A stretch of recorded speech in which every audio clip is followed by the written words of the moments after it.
What is going on, everybody? My name is Ciara Lawler. Welcome to another week of Movie Mondays. This is the Here's for Hire podcast. We're back again talking all the week's movie news, entertainment news, and just generally having a bit of a chit chat about everything to do with film.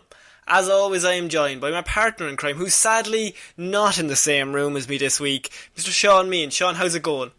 I'm good, Connor, and look, in many ways I'm always with you, you know, like up emotionally. Here. Oh, yeah. I forget you can't see me. I was pointing at the roof. It's an audio platform. Let's just keep that in mind. I forget. I forget sometimes. Yeah. So we were in the same room together last week for the 100 episode spectacular. We're back to basics this week. I think we will be back together next week for the 102 episode because that's the special one. Yes, and that's also barring any intervention from forces we can't control, which, let's be honest, we're all used to at this point of the year. I'm assuming at one stage the Armageddon will come. With the year we're having, I'm just assuming I can't make it on Saturday, Shaun. There's an Armageddon happening on the Friday. And I'll say that's not fucking good enough, Connor. Yeah. Send me a sick note, you dickhead. So, there's been lots of news, because last week we actually did a Q&A, and we didn't get to any movie news. Well, we chatted about movies, but not what was happening at the time. And so we've got a whole week and a half to 2 weeks of movie news just piled up. And we got to get through it. Now, there is going to be one or two things that are not hot on the button. For example, we will be discussing the Dune trailer. And that came out maybe over a week ago. But I felt like it was important to discuss because it's a big movie, and obviously we were a bit busy last week. But we are starting this week, Shaun, with something I know that is very close to your heart, and that is your She-Hulk. Oh, of course, even better. Even better than my heart. She-Hulk.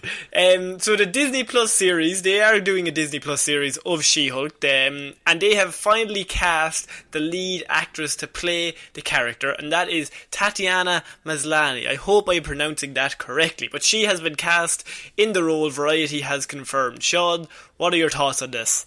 She looks great for the role. I'm really excited for the She-Hulk series, mainly because I don't know how they're going to approach it, which interests me, because for those that don't know, She-Hulk, aka Jennifer Walters, is Bruce Banner's cousin, and is a superhero. Can transform.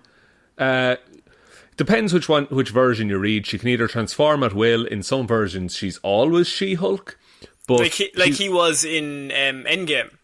Yeah, and she retains her intelligence the same way, and that's important because she's also a lawyer, and a lot of times she's a lawyer to superheroes.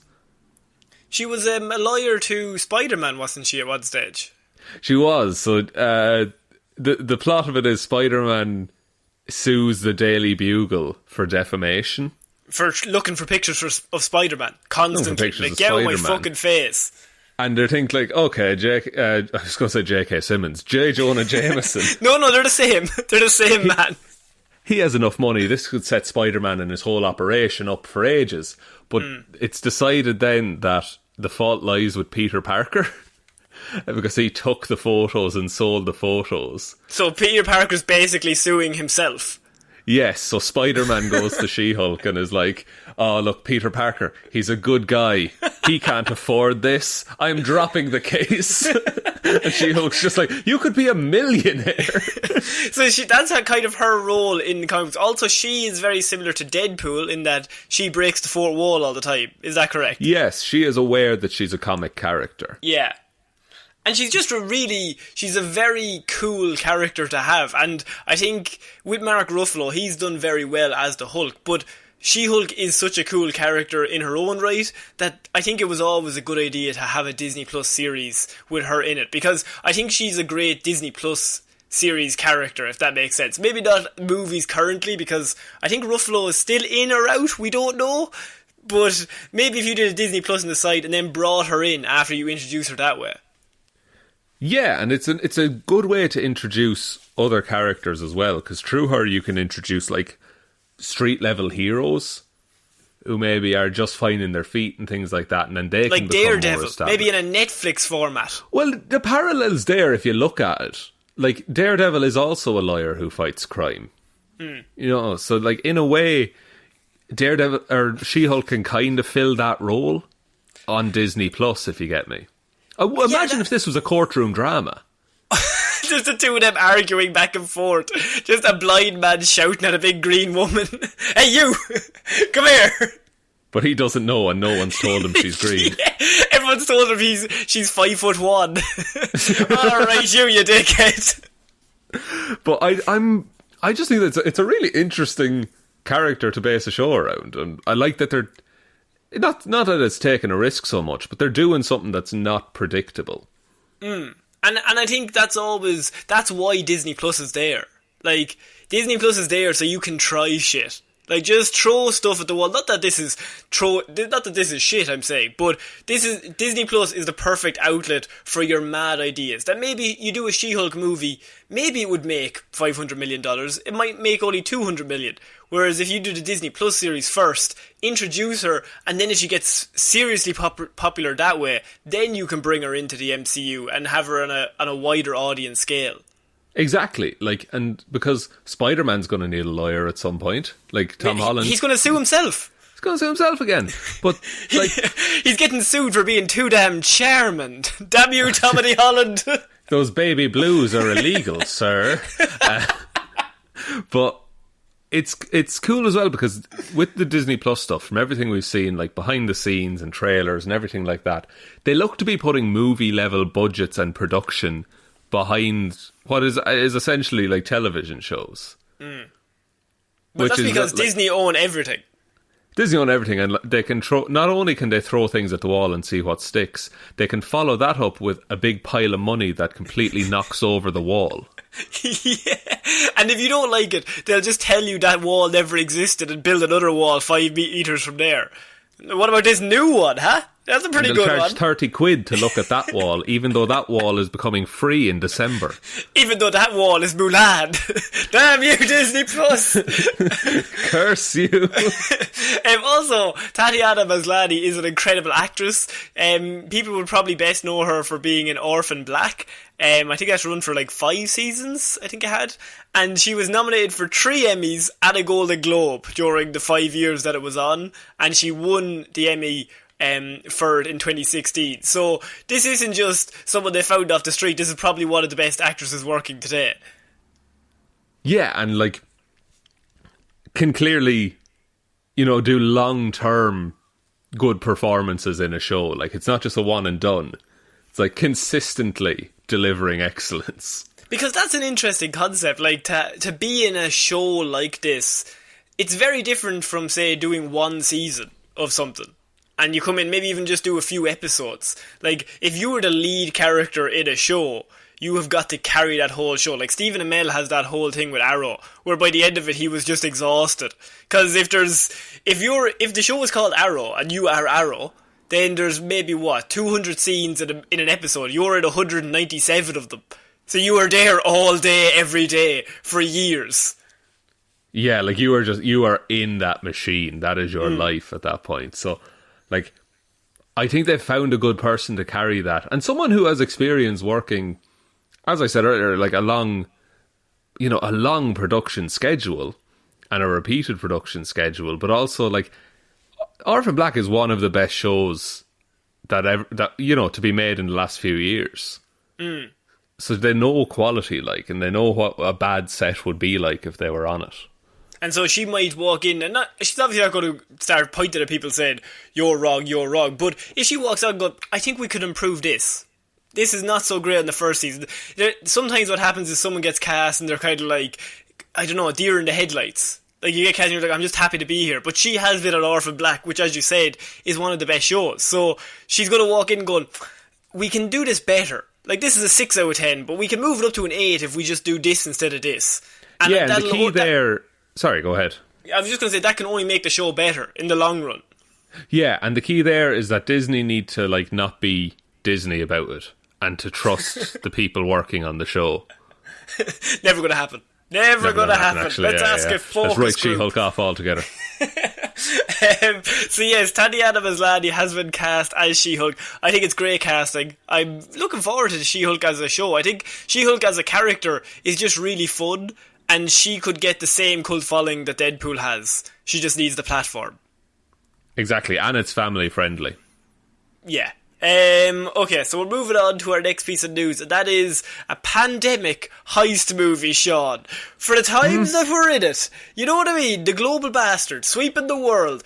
It wasn't going to be long, right? So cinema at the minute, they're maybe on the back foot. Maybe they're thinking, we gotta adapt to the situation. Well, worry no more, because they've all got away. They've all had a few bit of a script writing drafts thrown out, and they've come back with Anne Hathaway starring in a movie that is about a pandemic heist. What do you think? Didn't we predict this? That there'd be a bunch of movies centred around pandemics? Yes. And and that's fine, like, right for what you know, I guess.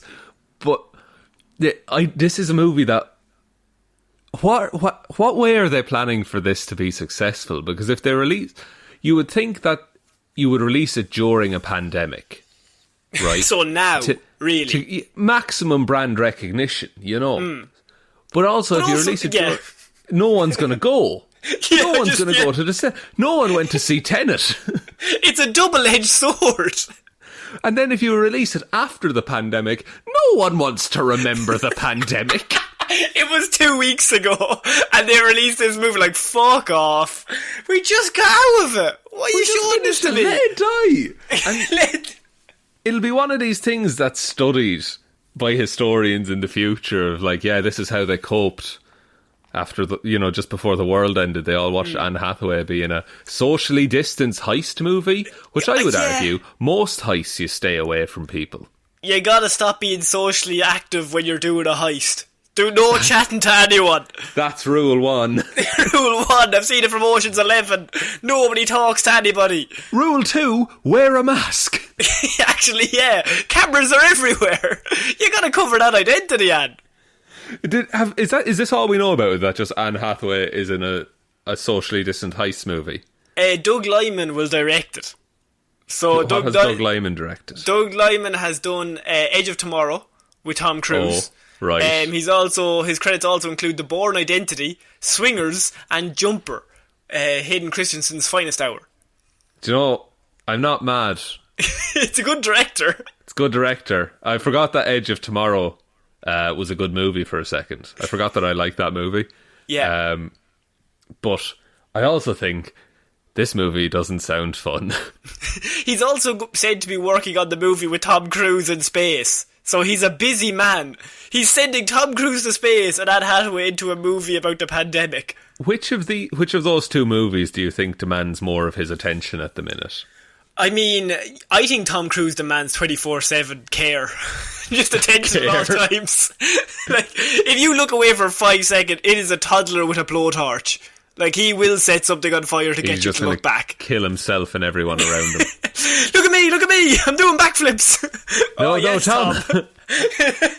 He's like, right, Anne, this is what I want you to do in the scene. Oh wait, no, fuck, Tom's gone running, jumping off buildings again. Tom, did you break both ankles? Just continue to wash your hands for 20 seconds at a time, alright? Yeah, I think you are completely right about this pandemic movie. It's a pandemic heist movie that is also a romantic comedy, they say. And so, right. I think Anne Hathaway is a great actress. I'm sure she'll be very good in it. But I do find it amusing that Hollywood is like, right, here's what we're going to do. We're going to capitalise off this pandemic. But by the time this movie comes out, because they've only started filming it, they're only starting to film this next week. So by the time the movie comes out, we will be either into 2022 or late 2021, surely. Yeah, and let's hope it's all sorted by then. But... You know, but surely this is like, oh, it's coming out on Netflix. You know, there's no way this is getting a theatrical release. No, I don't think so. It's meant to have a very modest budget as well of under like 20 million, so I'm sure this is Netflix bound. Yeah, like, and there's nothing wrong with that either. Some great movies are Netflix exclusives. But I wasn't saying that as a negative. I just think it has a slower budget. But I mean, if it's made for 20 million, you put it out into the cinemas and people are allowed to go see it, you will make like quadruple that easily. True. Absolute side note, did you watch the Eurovision movie on Netflix? I did. Did I not tell you about it? No, we weren't talking about it at all. Okay, that's fair enough. I think it's real good, and I think it's one of the best ridiculous. things to come out of the pandemic. It's absolutely ridiculous. It's Will Ferrell and Rachel McAdams. Rachel McAdams, and they are part of Iceland's Eurovision bid, and they go, and also Demi Lovato's in it, and so they go to the Eurovision Song Contest qualifiers, and it goes okay. But then all the other Iceland competitors all die in an explosion, and they have to go represent Iceland. It's genius. It's so dumb and it's genius. And it's honestly, I had so much just genuine fun watching it. Yeah, if you walk in expecting a proper movie, you will not get it. But if you just go, this is going to be dumb fun. It's dumb fun. It'll cheer up an evening. And it has like actual like Eurovision energy, you know, because it's just non-stop. Did you see this? There's a whole singing section in a house party, and they just bring back past winners of Eurovision, but it's shot like a music video. It's and none of it makes any sense, and it's all a bit camp and shit, and that's why it's so Eurovision. I don't think Americans know, like, Eurovision had to come across the Atlantic. I don't think so.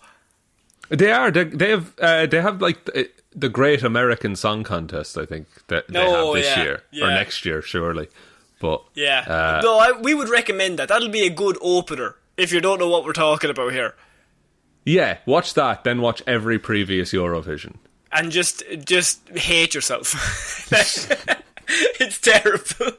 Okay, we're going to move on to our next piece of news, and that is actually related to singing and singers, and it's kind of a good segue. Thanks for bringing it up. Eurovision? No, Madonna to direct and co-write her own biopic. Yes! I've never been hit with such a wave of not giving a shit. So, we've had Rocket Man. We've had Bohemian Rhapsody, but you know what they did wrong? They didn't get people who were in the band or part of the act to write the movie and direct the movie themselves. That's what, Elton John came in as a script advisor. What the fuck is that? Madonna said, no, I'm going to direct and write my own biopic, which I definitely will not be biased in showing the good side of Madonna. I was just going to say, like, that defeats the point of a biopic, which is like, you get to see all the nitty-gritty dramatic details. Yeah. Whereas Madonna's... let's be fair, alright? Madonna, iconic performer, singer, artist, everything like that. Also, a little bit dramatic. Yeah. I think that's fair to say. Yeah. And I just think maybe giving it, and also artsy and weird. I think that's fair to say as well. So but I think Elton John is also extravagant and artsy and weird. But I think they did the smart thing of maybe getting somebody who's a professional writer to write the movie, and then a professional director to direct the movie. That's fair, but like, have you Madonna, I think, is proper weird, because have you seen the video of her talking about the pandemic? No. It's just her sitting in a bath filled with roses, and she's in like the fetal position, and she's just staring off into the middle distance and just rambling about masks and shit. So you looked at that video and thought, that woman needs a typewriter and a script stat. Just give it to her. Give her some blank pieces of paper and a pen, and we're going to get there. It could also be a very genius move by a movie studio, because if she's involved, they might not have to pay as much royalties. Yeah. She wanted to... This is her saying to the media what it's going to be about. So she said, I want to convey the incredible journey that life has taken me on as an artist, a musician, a dancer, a human being, trying to make her way in this world, she said in the statement.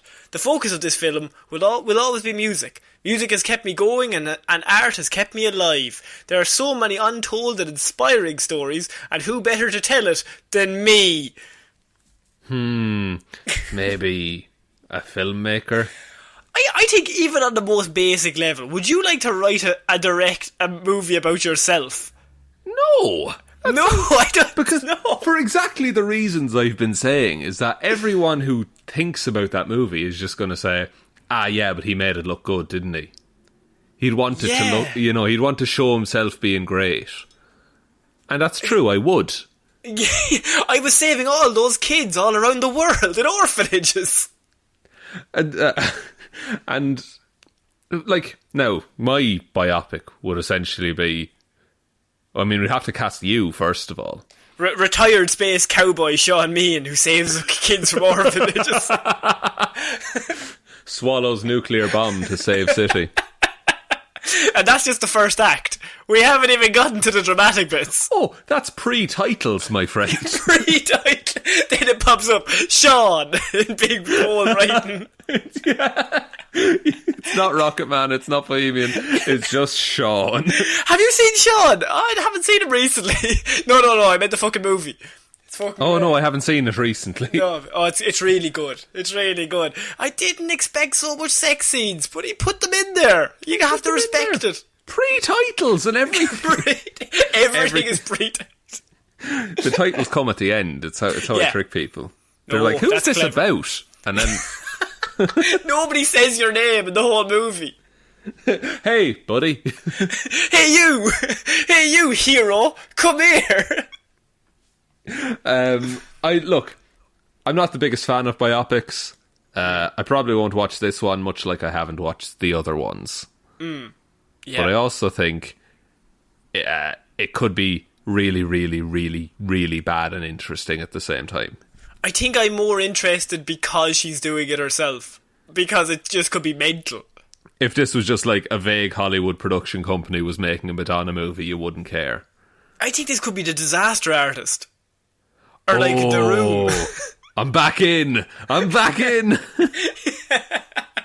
She just does everything herself. She's so tired. She's like, I'm playing young me as well. They're like, Madonna, no. I'm playing me at 18. Oh, no. Look, leave her off. Even the child, she's walking around with shoes on her knees. Oh, she's doing method acting. Yeah, no, she's 7. She's doing the 7-year-old Madonna as well, who learned how to sing when she was that young. Is that true? Is that Madonna fact? I actually don't know. I don't know many Madonna facts, to be honest with you. Well, you should watch the movie. I should. Well, look, I'm waiting with bated breath here. Okay, we're going to move on to our next piece of news. This is comic book news, Sean. I thought you might like it. Thank God. Yes. Wonder Woman and the Flash team-up movie is teased by DC director Andy Muschietti. This is the news that Andy Muschietti, who is one of the directors for the DC movie The Flash, he said, yeah, we want more Flash movies, and I would love to see a two-hander. That's a movie with 2 stars, 2 main characters between the Flash and Wonder Woman, maybe.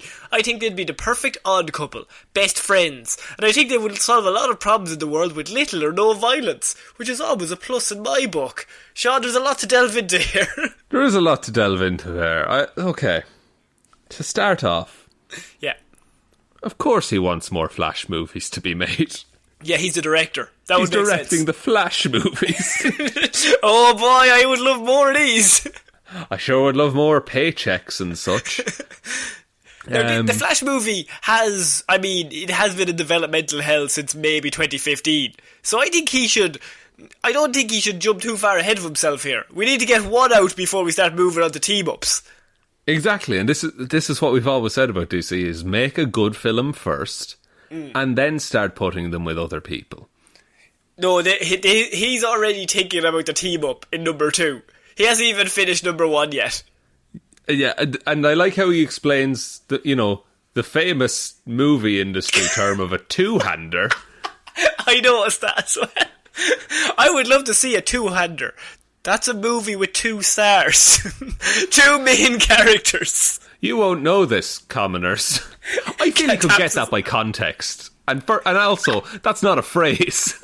I was picking up what he was putting down, but I don't think he knew that. Look, maybe because we're such industry professionals, Connor, we just automatically know what that means. Yeah, that's the thing. We both know the phrase two-hander. I'm very familiar with two-handers. Absolutely. Let's not get childish about this, people. We're very familiar about two-handers. Willies. It's a good one. Maybe he did have to clarify. Now that I think about it. You know, we fucking took that and ran with it, but you know what? Yeah. Fair play to him. Maybe he was already thinking that. He said, someone's going to take the piss out of me here. So, the first movie, as we all know, is based off the Flashpoint storyline, but the second movie could be a team-up with him and Wonder Woman. Are they a classic comic book duo, really? I don't think so, really. Their interactions that we've seen thus far in the DCEU haven't been like, you know, crying out for a team-up movie. The chemistry was off the charts. Oh, there was that one part where he fell on her. That was hilarious. Oh no, you just reminded me of that. Yeah, imagine a whole movie of that. Oh, him Boba Fetting his way into just falling on Gal Gadot. Just every scene. Oh man, that's terrible. I don't know, I think that's a weird combo. I mean, I like his thought process that they would solve problems in the world with little or no violence, because the Flash and Wonder Woman are probably the least likely to do that. Superman, as we know, he'll snap anybody's neck. Batman, massive machine gun on his shoulder in this world. A two-hander. Aquaman, I mean, he just gives off a vibe that he will slash you if he wants. And Aquaman in those movies seems like a fighter. Like, he just likes fighting. Yeah, and then you have Cyborg, who, I mean, he could, you should probably move. Like, that's his famous phrase. That's what he says as he leaps into battle. That's what he says as he tries to stab you. You should probably move. Oh, you didn't. Ha ha ha ha. I'm Cyborg. I warned you, I'm a hero. Do you think this has anything to do with, in the Flashpoint comic, when the Flash travels to an alternate dimension, there's a war going on between the Amazons and the Atlanteans. Do you think maybe like that comes into it, that he gets to know Wonder Woman in a different way? Like it just in like, oh, I've seen you fight, but in this universe you don't want to fight? I'm very confused. Maybe that could be because in the Flashpoint, as you said, Wonder Woman does have a big part in that plot. It could be a scenario where he goes back to Den in that alternate universe and becomes friends with that Wonder Woman. And then when he comes back to our universe, he's like, he still has that friendship, but she has no idea who he is, really. And so they're kind of having chats, but from different perspectives. Like, that's kind of interesting. You know, like, you could work it like that. I just think... Now, look, they're both actors, so I'm sure they can act like they have chemistry. But we haven't seen any so far, so I just think it feels weird. Yeah, if Justice League came out, we were like, oh, that's a really... Even if there was just one scene where I was like, oh, they have a bit of chemistry. Not even romantic chemistry, just chemistry as two characters. I don't think they said more than 2 lines to each other. So it's a strange duo to put together, because I think they were setting up a Batman-Wonder Woman team-up, more so than a Flash-Wonder Woman team-up. Yeah, and like maybe it's like to balance power levels or something like that, because we've established in the Justice League that like Superman is as fast, if not faster, than the Flash. Yeah, which is a good idea. I love that. Oh, great. Flash, fastest man alive, until he isn't. He's now faced with the man who's also the strongest and faster than him, man alive. And this version of the Flash is like a huge Batman stan. So it would be like, you couple them up, you just have the Peter Parker, Tony Stark effect. Yeah, no, you're right. I just think it's interesting that they went this way. Do you think there will be a Flash 2 in this current incarnation? No. No. Not at all. No, they have to just get number 1 out, surely. Get number 1 out, recast who you need to recast. Yeah. And then just try your best not to do it again. Oh, man. Okay, we're going to move on to our next piece of news. And this is news that, Sean, I knew you would like. And this is big news. Is it? This is a Fast and Furious 9 rumour that has been now confirmed. It is fully confirmed, Sean. Oh. Fast and Furious 9. Go on. Is this Fast in Space? Fast and Furious 9, Michelle Rodriguez has confirmed, will go to outer space. Yes. Ludacris previously teased the idea back in July. Everyone's favourite guy, Ludacris. But no, Michelle Rodriguez has now come out, who I would more likely trust than Ludacris. in just daily life. Just daily life. And she came out and she said she has confirmed in an interview that they do in fact go to space in Fast and Furious 9. Sean, is this where this was always destined to go? They've come leaps and bounds from stealing DVD players, haven't they? Haven't we all? And you know, they're going to go to space. Can they drive to space?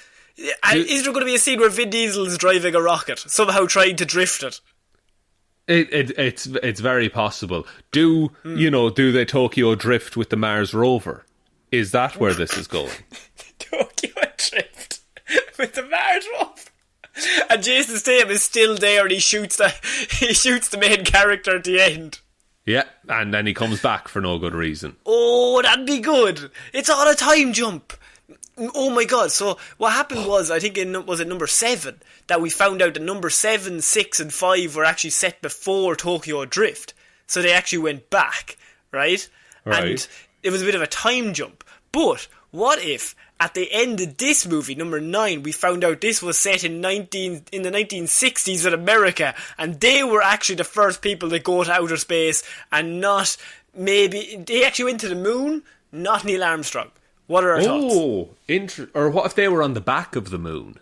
The back of the moon. Vin Diesel would be on the back of the moon. He absolutely would be.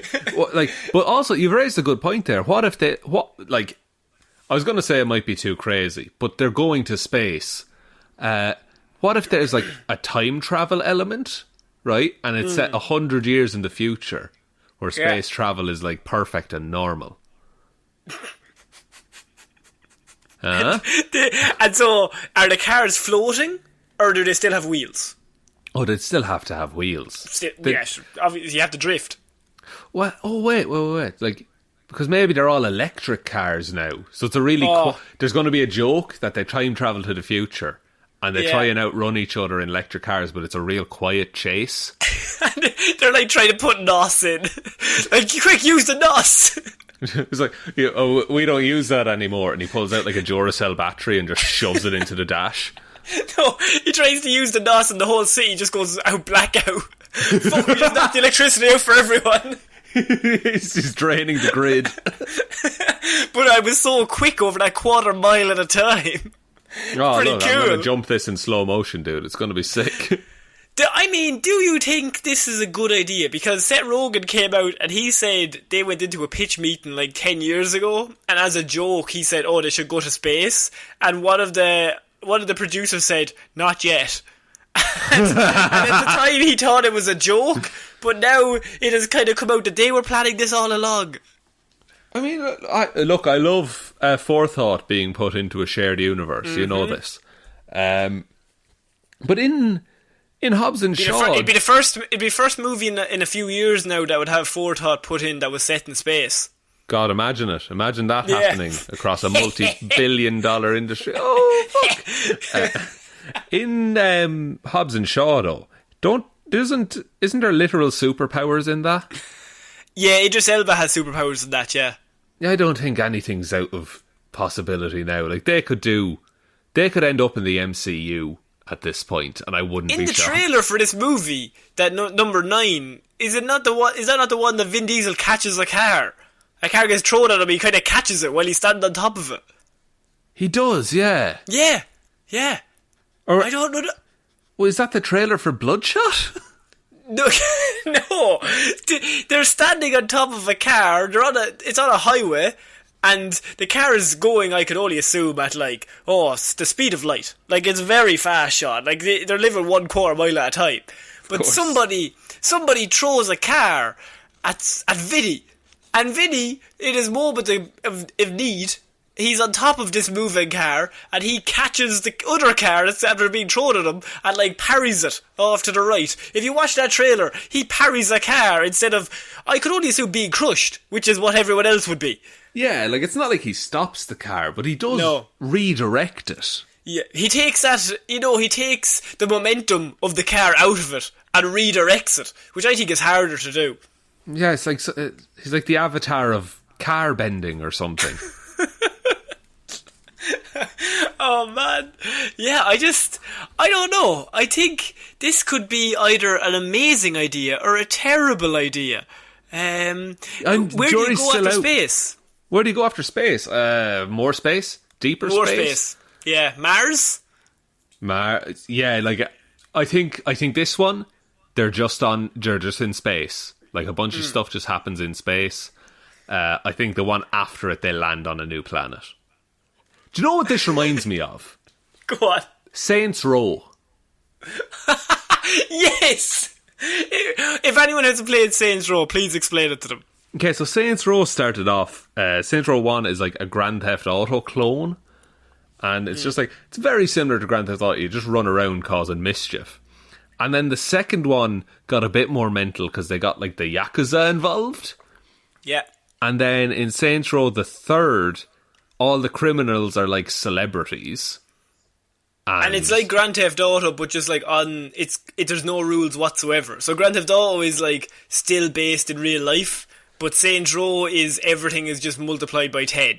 Yeah, in the fourth one, like the guy you've played as from the start, who started off as like a street thug, is now the president. But then the Earth gets invaded by aliens and the Earth gets blown up. So now you captain a spaceship and you go fight aliens in a simulation. Yeah. And then you literally go to hell to get your friend back. Are they going to hell? Is that the next step? If they fucking go to hell, I'm all on board. I'm going to watch all of the movies. Vin Diesel challenging the devil to a violin contest. I'd watch it. Oh, it's the Robot Devil from Futurama, though. Robot Devil from Futurama, of course. And Vin Diesel, he's just a devil on the violin. Oh, Devil went down to Georgia. Yeah, I don't know. I don't know where they can go with this, but they are officially confirmed going to space, which, after this is now confirmed, I have lost all faith in all cinema. I don't know where we go as a consumer. Is it our fault? Or is it the movie's fault that there's no new movies coming out? I think it might be partly our fault, because even though like I don't go see them on the regular, I do also like I fully support just going balls to the wall crazy on a few movies. Because fuck it, it doesn't matter. At this point, it really doesn't matter. Okay, so we're going to move on to our next piece of news, and this is news, Sean, that I knew would cheer you up.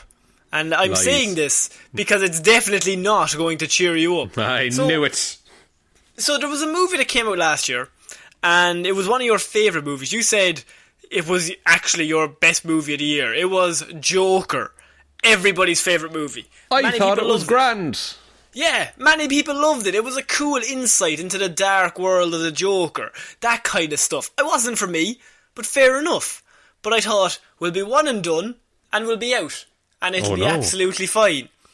But now we've learned, Sean, that Joaquin Phoenix has been offered by Warner Brothers $50 million to return for 2 Joker sequels. That is $25 million per movie. So this is the movie that they've been saying from the start. Oh no, it's just a one and done. There's no continued series. Then it made $1 bajillion. Yeah. And now 50 million that's pretty good. It was like Daniel Craig getting offered 75 million. No, was it 75 million each for each movie of the last 2 James Bonds he's done? I think it took that much money to do it, yeah. But I think like artistic morals go out the window past like 10 million. Oh yeah, absolutely. Because Joker, as we've said, is a movie that is a standalone movie. Now, it's not for me. But if people who like it, I'm like, that's fair enough. It's kind of a weird take on the character. I just prefer not seeing how the Joker was created. I just think he's a cooler character that way. But if you just watch the movie for what it is, you're like, okay, that's weird. It's like an Elseworld story. Fair enough. But to do 2 Joker sequels from that, then it becomes a trilogy, and thus becoming a franchise, kind of takes away some of the weird shine Elseworlds idea that you kind of had going to begin with. Yeah, like you raised a very good point in our Joker review, which was if this movie was called The Clown, you would be totally happy with it. Yes. But as soon as you're right, as soon as you start a series, then it becomes, and what's the future of the series? Because surely in Joker 2 they have to bring in like, and here's the Penguin, and here's the Riddler, like extra Batman characters and things like that. Yeah, Easter eggs, because the city can't be the villain every single time. Or like he's gone mental at the end of the first one. How do you come back from it? Was it real? Was it not real, Sean? We didn't know. We didn't know. It's a joke. You wouldn't get it. Ha ha ha. That was classic. It was a good one. But it was like me in school whenever I wrote a story I ended with, and then he woke up. It was pretty good.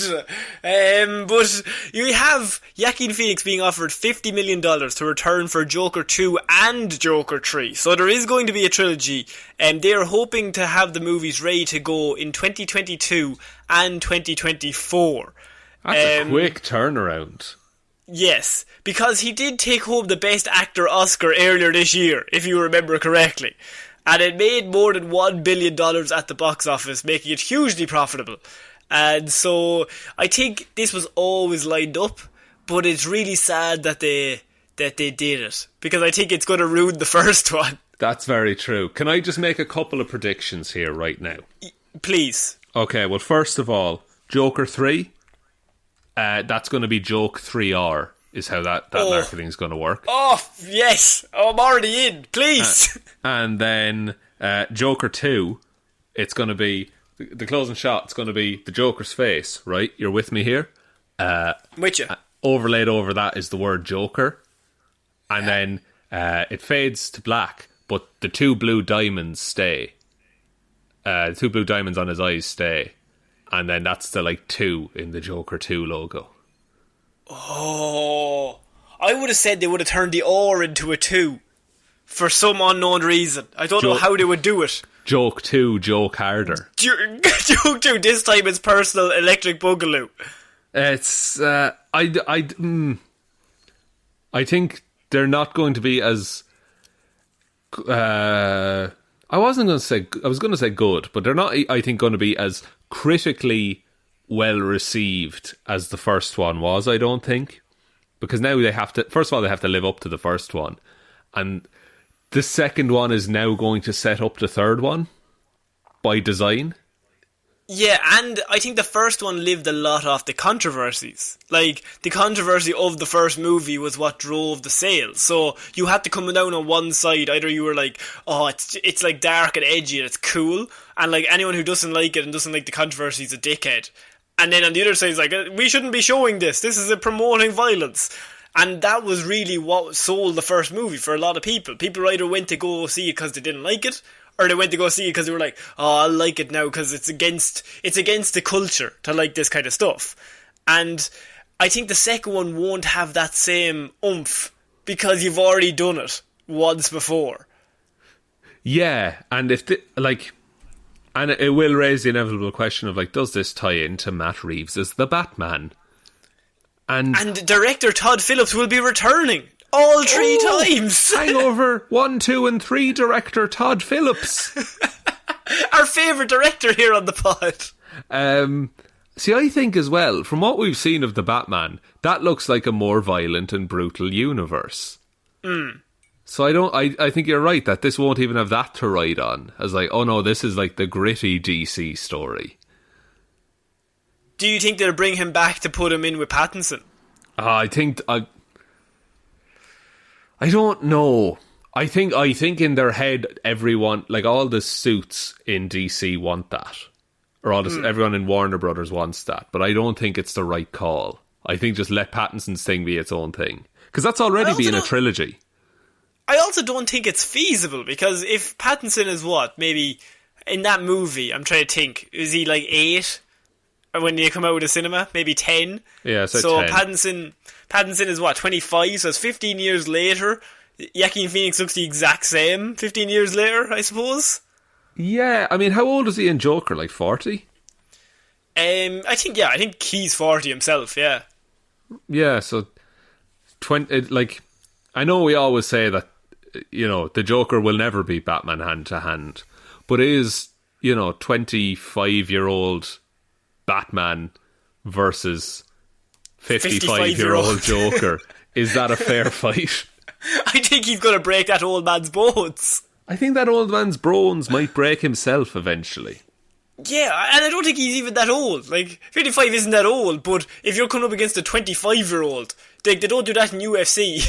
Like, 55-year-old, let's throw him in with the 25-year-old. But to be fair, the Joker survived quite the car crash that killed 2 other men at the end of that movie. Oh, he did. He's very tough, to be fair to him. Just walked it off. Bradley Cooper was one of the producers on the first one. And so they're looking for a long-term commitment of Joaquin Phoenix and Todd Phillips with producer Bradley Cooper. So they want to keep the 3 of them together for as long as possible. I don't really know how I feel about it. Well, I do know I think it's a bad idea. But if you're going to do it, I think it makes the first one worse, which I kind of want to happen. So please continue.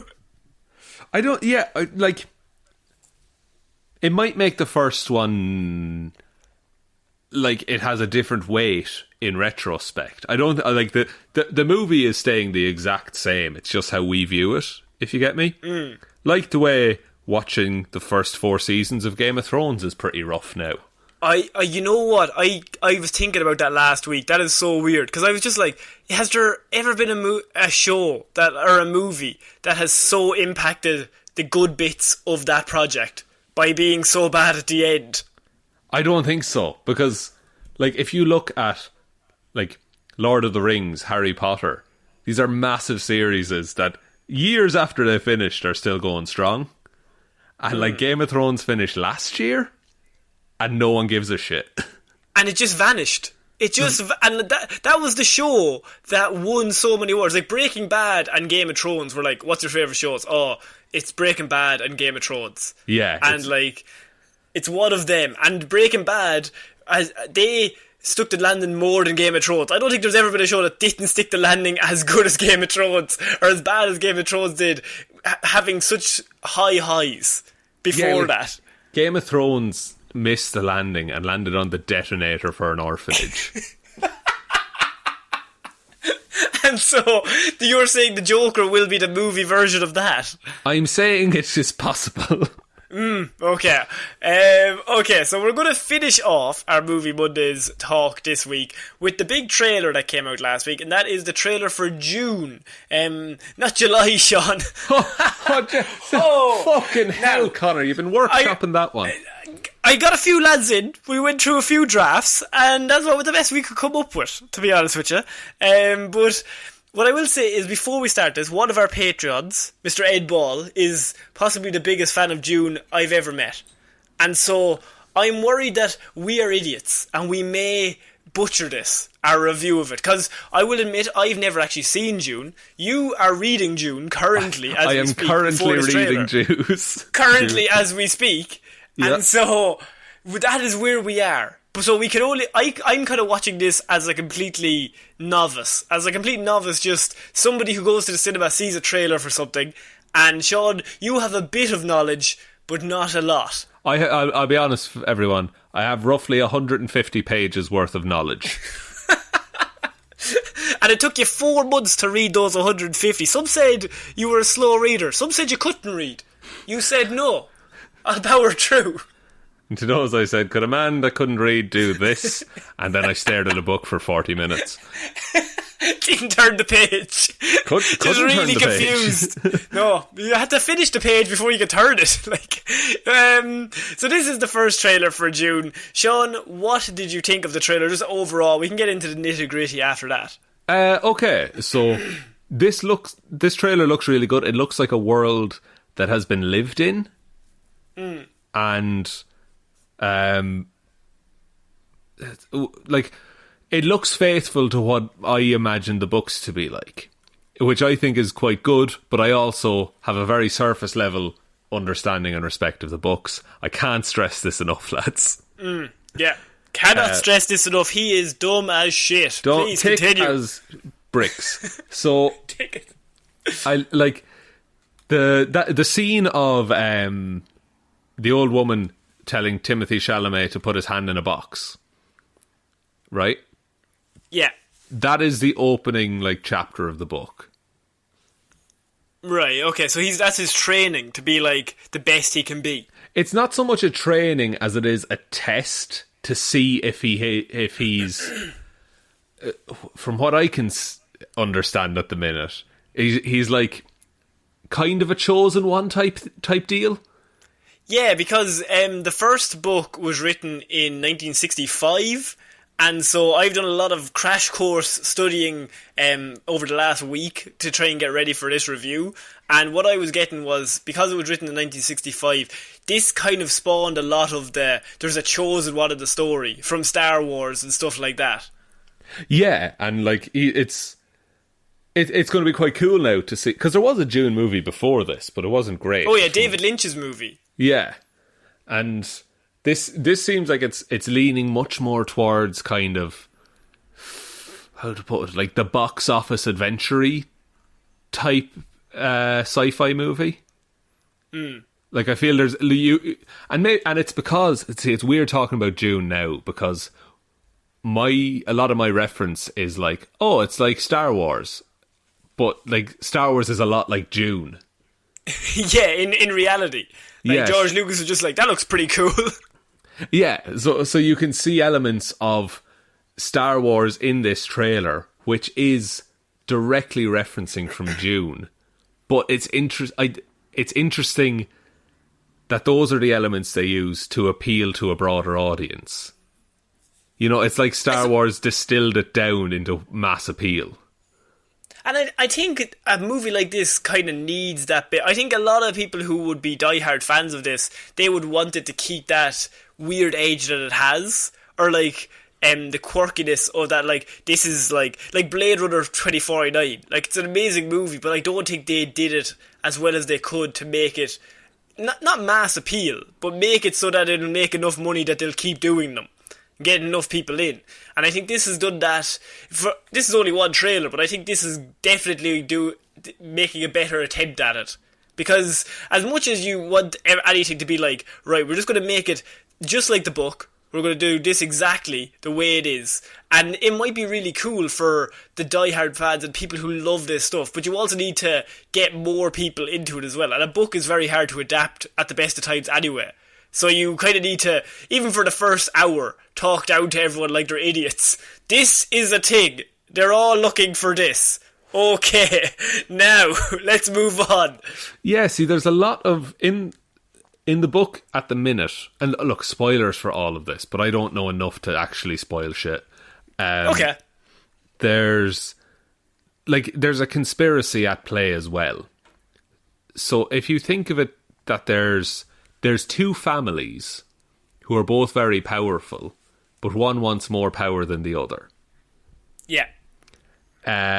So the planet of fucking hell, Arrakis, the Dune, is it's rich in spice, and there are spice mines, and so the whole planet is made of it. It's in the sand, isn't it? Yeah, I think so. And so, controlling that is unreal. It's great, and Timothée Chalamet's father has been appointed like controller of this land, and that's why you hear. Sorry, go ahead. I was going to say, it's very like Game of Thrones, because he's been appointed for that land, but not because they like him. He's been appointed for that because it's a fucking shit mission, really, in the grand scheme of things. Well, like, they even say, like, oh, my father owns this planet or something, and they say, oh, he'll lose it. Yeah. You know, but it's like, and now, like, everyone has a target on their back, because you control this, you control a lot of money in the universe. Because in the universe, the most treasured thing is the spice. So everybody's after that. Like every rich person wants the spice because it makes you young again, makes you more powerful, it's just a great thing to have. And so everybody in the whole universe wants it. And so they're on a planet that's completely covered in it. And so it seems like a good idea, but then you realise, everybody's coming after us. Yeah, and also sandworms. Sandworms, and the people who were already living on that planet are not too happy about these new rich people turning up expected to take over their planet. No, and they very much learned to live with the planet as well. God, there's a lot of parallels to a lot of things here, isn't there? Game of Thrones, Star Wars, it's all been combined together. But I just... it looks to me like a very worthwhile adaptation that's going to appeal to a larger audience, which I think is good. And the way they're marketing it is like, this is the new space epic. And the cast is amazing. Cast is unreal. Yeah, like you have, just to name off the top of my head, you've got Timothée Chalamet, you've got Zendaya, you've got Jason Momoa, you've got Oscar Isaac, Javier Bardem is in this at one point. Did I see Batista? Batista is also in it. He is one of the villains, and Skarsgård brother is also the main villain. I love we can just call him a Skarsgård brother. I think it's Bill. Is it Bill? I think it's Bill. Well, if Bill Skarsgård's in it, it's probably going to be great. I mean, he's not in any bad things. He's pretty penny wise, Connor. No? Yes. I don't get it. Yeah. No, stop clowning around. Stop. No, just stop. No puns. Don't bury me in a pet cemetery. Okay, I'm moving on. You have, I think the main thing I took from it, as I said, I am a complete novice when it comes to this stuff. I've just kind of done a crash course online before talking about it. But from my viewpoint, I think it looks like, as you said, a space epic that definitely... I love the visuals and the tone it's going for, and I think it looks really beautiful. Like, Denis Villeneuve is directing it, and he's obviously an amazing director. And so I think it could be a sci-fi... This could be the next big sci-fi movie if they play it right, with that cast, that director, and you also have this whole, like... It's on what's the word I'm looking for? They haven't gone over this before properly. Like, David Lynch tried it, but he didn't do it properly. So it's all just sitting there. It's just untapped potential for like a whole trilogy. Yeah, and it's almost definitely like best adapted screenplay at the Oscars, right? Or like at least nominated. This is also a two-parter, by the way. The first one. It is rumoured to be a two-parter. So part one will be a setup, and I think part two will be like all-out war. Okay, like that's fair. Like I think that's a grand way of doing things, because there's a lot of meat to it, you know, and you don't want to chop stuff out. I think I think it'll be very like weirdly alien. Like they'll arrive on the planet and you're just waiting for the butchering to start. Like, they're going to arrive and they're like, wow, everything's great. This whole planet is great. It's full of all the spice. And then there'll be just minutes where you're just like, someone's going to die. There's going to be several seconds where you're like, yeah, it's happening in the next 10 minutes. Yeah, like I'm ready for it. And then the credits will roll. Yeah, and it'll say, Shaun. Shaun. Oh no, not again.